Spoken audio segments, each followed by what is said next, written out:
तो बार बार बदनाम करने की कोशिश होती है, बार बार धर्म के आधार पे और इस तरह की चीजें लाने का जो है एक काम करती है सरकार बराबर। इसलिए मैंने स्पष्ट किया कि आर्मी कैंप से किसी को दिक्कत नहीं है। जो जमीन को आपने चिन्हित किया है उस जमीन में कुछ किसानों को दिक्कत हुई। हमारे जो विधायक हैं MIM के, बहादुरगंज और ठाकुरगंज दोनों के बॉर्डर, कोचाधामन या जो भी आपने बताया, उन सब जगह पे हमारे MIM के विधायक हैं। तो MIM के विधायकों का यही संस्कार है, यही हमारे राष्ट्रीय अध्यक्ष, प्रदेश अध्यक्ष से सिखाया है कि जमीनी बातें, जो किसानों की समस्या है, आम जनों की समस्या, उसको उठाओ।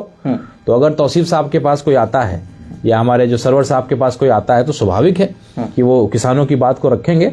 तो बेहतर जमीन का चुनाव करिए। बिल्कुल आर्मी कैंप बनना चाहिए, क्योंकि हम नहीं जानते। और SIR तो आपने कर लिया, अब तो कोई घुसपैठिया किशनगंज में, सीमांचल में नहीं है। एक सर्टिफिकेट जारी करिए कि अब जितने भी लोग हैं इसमें से कोई घुसपैठिया नहीं है, और बिल्कुल कैंप बनाइए और मजबूती से वहां काम करिए ताकि कोई घुसपैठिया ना घुस सके। लेकिन जमीन का सही जगह चुनाव करिए। किसानों को दिक्कत हो रही है, वहां घर मकान बना हुआ है, उसको आप अतिक्रमण करके या जिस भी रूप से बना रहे हैं, क्योंकि मैं इस इलाके से आता नहीं हूँ, लेकिन जो भी आप लोग के मीडिया के माध्यम से देखा, और MIM का जो संस्कार है उसके बारे में मैंने आपको बताया, जो हमारी शिक्षा, जो हमारे राष्ट्रीय अध्यक्ष जो हमें सिखाते हैं जी, तो वो हम लोग उस पर काम करते हैं। जनता की समस्या अगर होगी तो सवाल है, आखिर जब बात आ जाती है कि आर्मी कैंप बनाइए, कहीं भी बनाइए, लेकिन जगह को लेकर आखिर मतलब सरकार और विपक्ष और यहाँ पे मीडिया भी उछाल कर रहे हैं, इसको लेकर लड़ाई क्यों हो रही है?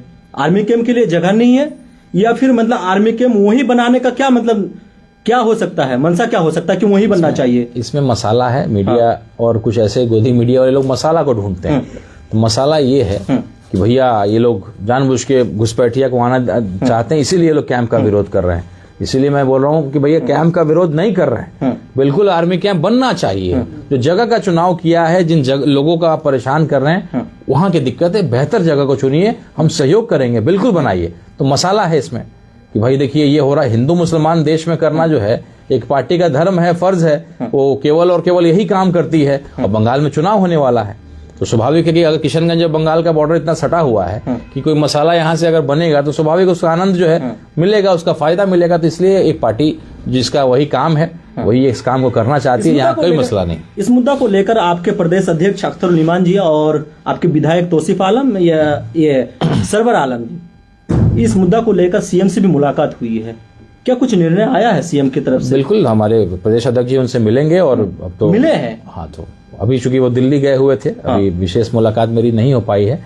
सम्मान का समारोह था और भी कुछ प्रोग्राम से बाहर थे वो, तो क्या बात हुई है मैं नहीं जानता हूँ, लेकिन मुझे पूरा विश्वास है कि दोनों का समाधान निकलेगा, किसानों का भी समाधान निकले और कैंप बने, उसका भी समाधान हमारे प्रदेश अध्यक्ष जरूर मिलकर के मुख्यमंत्री से निकालेंगे। अच्छा, एक और सवाल आता है, यहाँ पे MLC से जीते हुए डॉक्टर दिलीप जायसवाल जी, वो भू सुधार मंत्री भी रह चुके हैं, उनको तो पता होगा कि कहाँ पे जमीन है और कहाँ कितनी आबादी है, उनको पता होगा, उनकी सरकार है, लेकिन अभी तक उनकी तरफ से कोई निर्णय नहीं लिया गया है और ना ही यहाँ के जनता के लिए कुछ आवाज उठाए हैं। तो क्या कहा जा सकता है कि सरकार की वजह से चुप्पी में बैठे हुए, या अपने पार्टी की वजह से चुप्पी में बैठे, या फिर जनता के साथ नहीं है? क्या है, क्या कहेंगे आप? मैं जिस मसाला की बात कर रहा था, वो मसाला से फायदा तो वैसे लोग को ही तो होता है ना। तो वो लोग तो चाहेंगे कि भाई ये उसको मुद्दा बनाया जाए कि भाई ये लोग विरोध कर रहे हैं, MIM वाले विरोध कर रहे हैं, कैंप नहीं बनने दे रहे हैं, ये लोग चाहते हैं घुसपैठी लोग जो है आकर के घुस जाए बांग्लादेश से। तो वो तो उसी विद्यालय के विद्यार्थी हैं, तो वो क्यों बोलेंगे? उनको तो इससे लाभ मिलता है, इसलिए वो नहीं बोलेंगे। लेकिन हमेशा तो कहते हैं कि जनता के हित में हम खड़े हैं। अच्छा, तो कहना और करना तो खैर होता ही है। तो आप पत्रकार हैं, बेहतर समझते हैं। जनता के हित की बात है, जिसको कंफ्यूजन हो उन किसानों से मिले, हम लोग बात करेंगे। जो माननीय विधायक जी लोग हैं उन किसानों के साथ एक गोष्ठी करें, बैठ करके बात करें। झूठ मूठ का आरोप लगा देने से समाधान नहीं है ना। जिन किसानों की दिक्कत है उनके साथ बैठिए, बात करिए, और बाद में वो धरना प्रदर्शन, विरोध प्रदर्शन हो, उससे बेहतर है कि पहले आप जाकर किसानों से मिलिए, अपनी बात को रखिए, उनकी समस्याओं को सुनिए और बीच का रास्ता निकालिए। यही तरीका। क्या लगता है कुछ हो पाएगा, या फिर मतलब आर्मी कैंप जैसे कि चल रहा है कि नहीं वही बनेगा, आर्मी वाले मतलब ठान लिए कि नहीं आर्मी कैंप यही बनेंगे, और यह जनता मतलब यहाँ के जो किसान है वो कह रहे नहीं बनने नहीं देंगे, और उसके बीच आ जाते हैं मतलब आपके विपक्षी दल? नहीं, हमें मुख्यमंत्री क्या लग रहा है, कुछ निर्णय निकलेगा या फिर मतलब ऐसे चलता रहेगा? नहीं, प्रयास करने से कुछ भी संभव है, और क्यों नहीं निकलेगा। जब हमारे प्रदेश अध्यक्ष और हमारी टीम जाकर के मुख्यमंत्री से मिली है, तो निश्चित रूप से जब मिले हैं तो पहल किया, तो निश्चित रूप से रास्ता निकलेगा, बिल्कुल निकलेगा।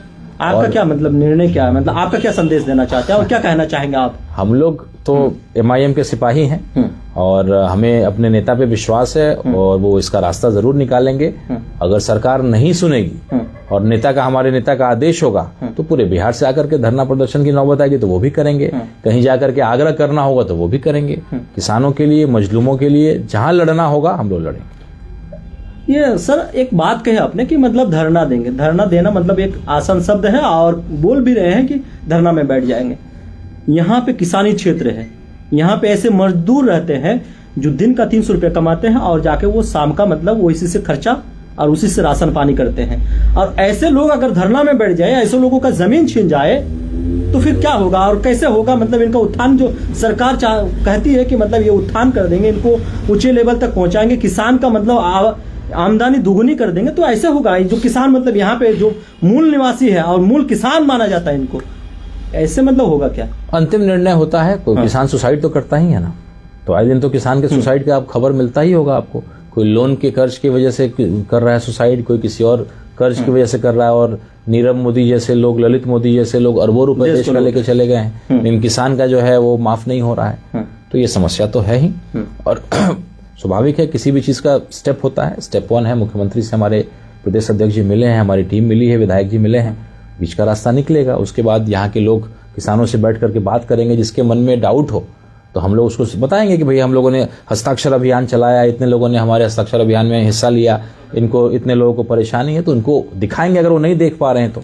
और अंत में हम लोग उसको, मजलूमों की लड़ाई को लड़ना हमारा फर्ज है, उसमें हम लोग काम करेंगे। चलिए, बहुत बहुत धन्यवाद सर हमारे बातचीत करने के लिए। बाबरी मस्जिद को क्या कहना चाहेंगे? ना चलिए ना महाराज, सब कितना बुलवाइएगा।